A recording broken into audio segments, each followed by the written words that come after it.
Welcome to today's deep dive. We're really glad you're joining us. Today, our mission is to take a very close, highly focused look at a specific recorded observation by Tommy Yoshida. Right, who is also known in Japan as Tsutomu Yoshida. Exactly. And we're going to explore a very particular moment in his life. And, honestly, by the end of this deep dive, you might just look at your own daily routine and the actual words you use to describe it entirely differently. I think that's a guarantee, honestly. Yeah. So our primary source for today's journey is a really fascinating note series that Yoshida titled AI as a Transitional Phase. And that title alone does a lot of heavy lifting for us right out of the gate. It perfectly sets the stage for the specific mindset we need to adopt today. But before we dive into the text itself, it's pretty crucial to establish how we're approaching this material. Right, the ground rules. Yeah, because the source demands a very specific philosophical framework from the reader, and by extension from you, the listener. So I want to explicitly set those ground rules for you right now, and I'm pulling these directly from Yoshida's notes.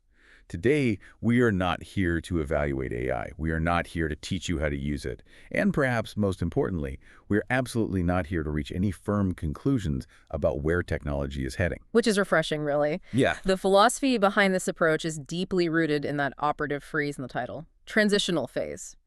Because we are currently living inside of a transition, a massive systemic shift in technology and communication, Yoshida deliberately decided that unfinished thoughts, paused questions, and open-ended thinking should be left entirely outside. Just left exactly as they are. Exactly as they are. There is absolutely no need to neatly close them or, tie them up with a bow.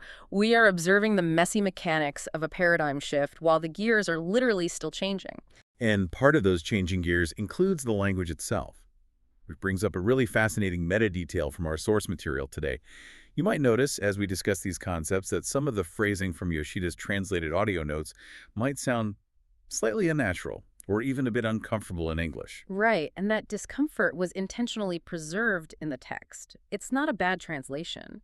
It serves as a way to actively observe how language, technology, and human judgment interact during periods of profound change. Because when you smooth over a translation to make it perfectly palatable for a modern ear, you inevitably lose the friction of the original thought. You lose the texture. And right now, in this transitional phase, the friction is exactly what we need to pay attention to. The slight awkwardness in his phrasing mirrors the awkwardness we are experiencing as our relationship with our own recorded words begins to shift. Okay, let's unpack this. The core event we are looking at today wasn't some massive technological breakdown. It wasn't a server crashing. It wasn't a data breach or, a generative model doing something alarming. It was just a regular day when Yoshida paused at a completely, totally ordinary phrase. The phrase was information exchange. Just information exchange. A phrase you can find on almost any corporate itinerary or academic syllabus anywhere in the world. Yeah, to give you the exact context, Yoshida saw this phrase in a standard event description. It is the kind of phrase that has been deployed almost automatically for decades at networking events, corporate seminars, study groups, like join us for a session of information exchange. It's total boilerplate text. Right. You usually just glaze right over it because your brain categorizes it as background noise. But this time, his autopilot disengaged. He reacted physically and mentally. He literally stopped reading. And what makes this observation so compelling is that Yoshida couldn't immediately explain why he stopped. The phrase itself hadn't mutated or anything. No, the letters were exactly the same. The context of the event description was identical to thousands he had seen before. But he noticed that the word information suddenly felt heavier than it used to. It carried a new, invisible density that made him just halt in his tracks. I really want you to think about that for a second. Have you ever stared at a familiar, everyday word until it suddenly felt completely foreign? It's a bit like semantic satiation, where you repeat a word over and over until it loses its meaning. Yeah, like saying bowl 20 times until it's just a sound. Exactly. Okay. But what Yoshida is describing is almost the inverse of that. The word wasn't losing its meaning. It was gaining so much invisible baggage that he stumbled over it. It's a kind of semantic hesitation.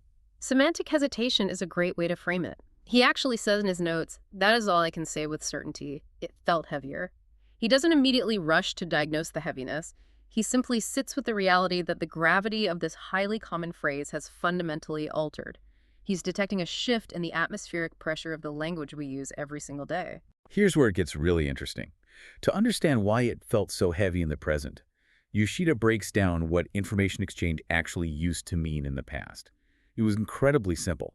It meant sharing recent updates with colleagues. It meant talking about your experiences, maybe over a cup of terrible coffee at a conference center. What's fascinating here is the absolute ephemerality of that past environment. That is the most critical characteristic to understand.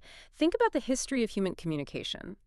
For roughly 99% of our species' existence, oral tradition was the only way to exchange information. Right, our brains are biologically hardwired for ephemerality. Completely. Those conversations at a networking event 10 years ago stayed entirely within the physical room. They were completely bound by the four walls where they took place. They simply disappeared with the moment. Think of it like the difference between RAM and a hard drive. Human conversation used to function entirely in RAM, volatile memory. The moment the power was cut or the conversation ended, the data was just gone. You're at a networking event 15 years ago. You meet someone new. You engage in an information exchange. You tell them about a project you're struggling with or a new strategy you're playing around with. The second those words hit their ears, the transaction dissolves. The words vanish into the air. The physical acoustics of the room were the only medium. And there was a profound lightness to that kind of communication. Because the words evaporated, the friction of speaking was incredibly low. You didn't have to carefully measure every single syllable because you implicitly understood that your words were tied to that specific moment. Tied to that specific person. Exactly, and that specific localized context. But let me push back for a second here. Isn't that preservation we have today a good thing? I mean, we've spent decades trying to eliminate data silos in the workplace so we don't lose great ideas to the ether. We build these massive knowledge bases precisely because human memory is flawed. So why is Yoshida viewing this archive as a heavy burden rather than an asset? Because the lack of an archive in verbal communication was never a flaw of the system. It was the defining feature that allowed for psychological safety. The disappearance of the words was what allowed the exchange to be casual. The context was perfectly preserved precisely because the words never left the context. The people who heard you knew the tone of your voice, they saw your body language, they understood the mood of the room, and most importantly, there was an implicit layer of trust. You knew who your audience was. When you record everything, you strip away that localized trust. Which brings us to Yoshida's observation of the present. He contrasts that disappearing act of the past with how things feel right now. The baseline assumption has entirely flipped. It really has. The mechanics of our current environment, as detailed in Yoshida's text, are completely inverted. Today, words remain. They are captured. Always. Right. When you engage in an information exchange today, whether it's on a digital platform, a video call, or even in a physical room where devices are casually recording transcripts, the baseline assumption is preservation, not evaporation. The words are caught. They don't just bounce off the drywall and fade away anymore. But it goes deeper than just being logged on a server somewhere. The nature of the storage itself has changed. If we connect this to the bigger picture, the consequences of this capture are staggering. When an LLM or a vast algorithmic system digests a transcript of your information exchange, it strips away all of that situational metadata we just talked about. All the human elements. Right. The room's atmosphere, the implicit trust between speakers, the sarcasm or hesitation in your voice. All of that is aggressively filtered out. It converts your localized, context-heavy exchange into flat vector embeddings. So the words are severed entirely from their original environment and reduced to raw mathematical data points. And once they are raw data, they are prepped for a high-dimensional space that the speaker has absolutely no control over. Not at all. They can be surfaced years later by different people in entirely different situations, completely devoid of the human nuance that birthed them. And they are actively reorganized by these systems. This is the ultimate source of the weight Yoshida is feeling.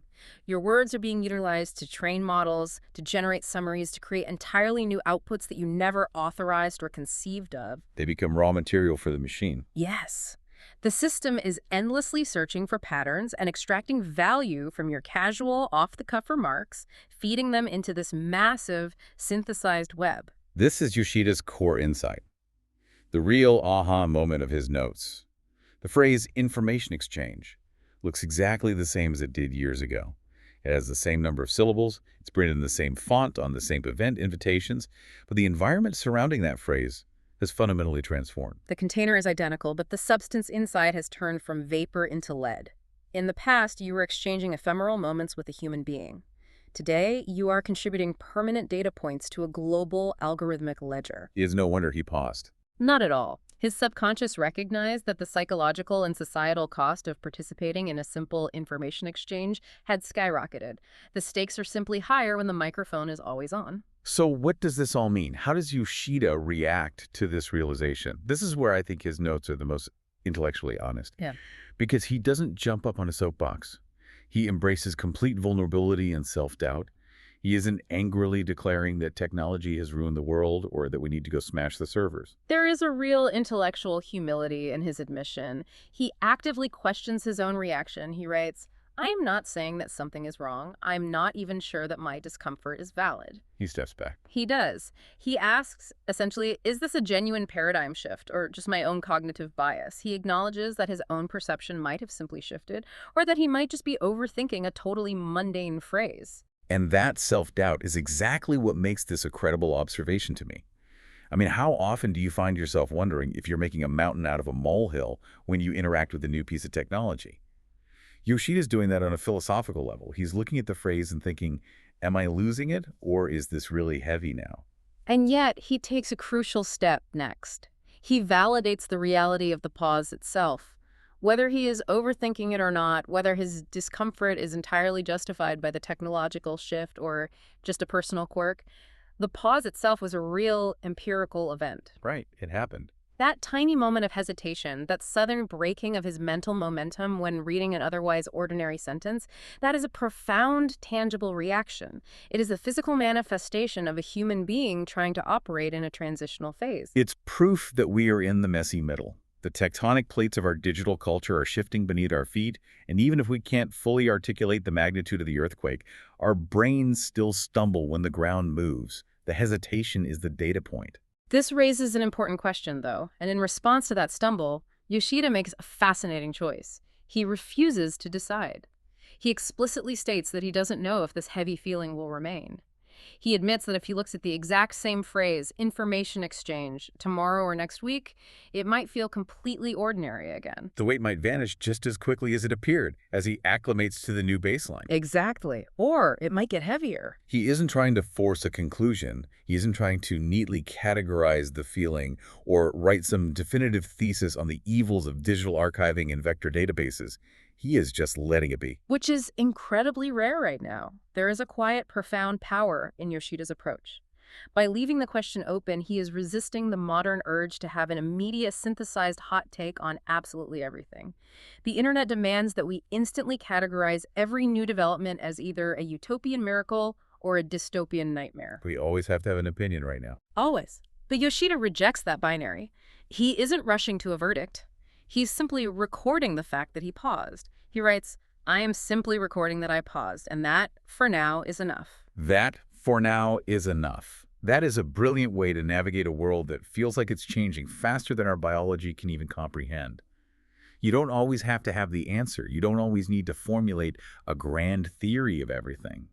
Sometimes just noticing that the atmospheric pressure of a single word has changed is the entire job. It is an act of deep mindfulness in the face of algorithmic automation.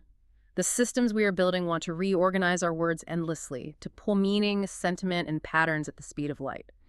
Yoshida's response is to do the most profoundly human thing possible. Which is to slow down. To slow down, to feel the weight of the word, and to document his own hesitation without demanding a resolution.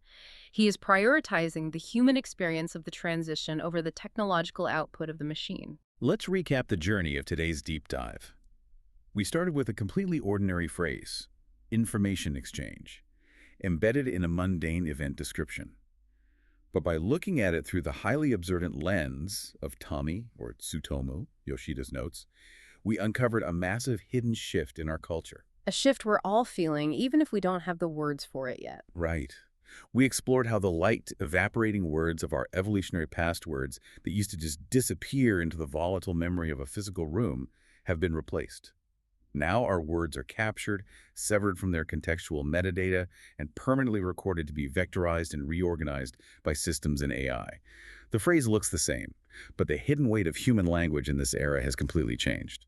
And the final lesson we can take from Yoshida is how to handle that immense weight Remember that we are all currently living inside this transitional phase. The gears are still shifting.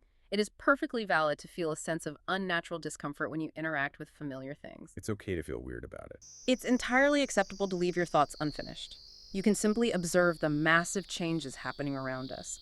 Note your own hesitation and allow that observation to be enough without rushing to formulate a definitive conclusion. We want to thank you so much for joining us on this deep dive today.